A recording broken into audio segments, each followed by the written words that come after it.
nina iphendula inkantolo yangaphansi inkantolo sezantsi nathetha icala ekungafuneke ngabe niyalithetha ngoba umsebenzi wenu ukuxazulula inkinga uma ngabe kuhlukwana ngokwe-constitution. Now unqamalala kubafaka enkingeni labantu uthi andisakwazi ukulalela icala njengoba selilethwa kunina ngoba nina nayiphendula inkantolo ekufuneke ngabe ayithethanga icala lapho lele ngaboshwa ngalo ngayiswa ejele for 15 months.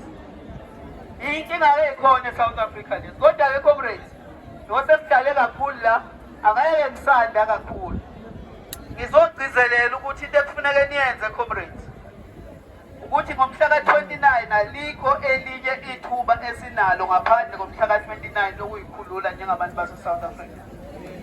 Wonke umuntu la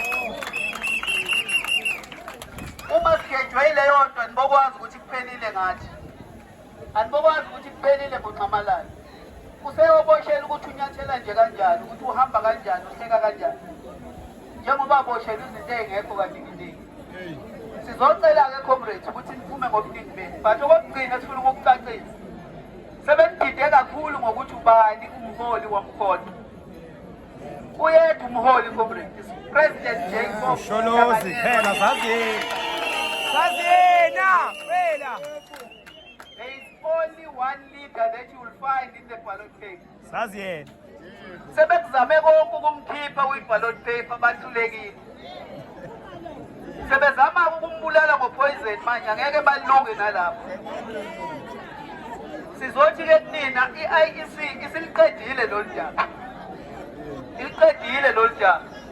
Ithe akekho onelungelo lokudirejista umkhonto wesizwe ngaphandle kuka-President Jacob Zuma. Yes.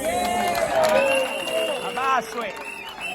So manicampaigner comrades banganididi anokwazi ukuthi ayikho into esazoshintsha into esi-between thina nomhla ka-29 u-2/3 majority forward with 2/3 majority forward with 2/3 majority forward away with the Masela away with the Masela away siyayithatha iKwaZulu Natal siyayithatha iKwaZulu Natal siyayithatha iSouth Africa siyayithatha iSouth Africa siyayithatha.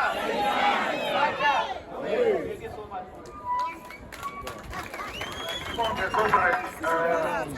Hey,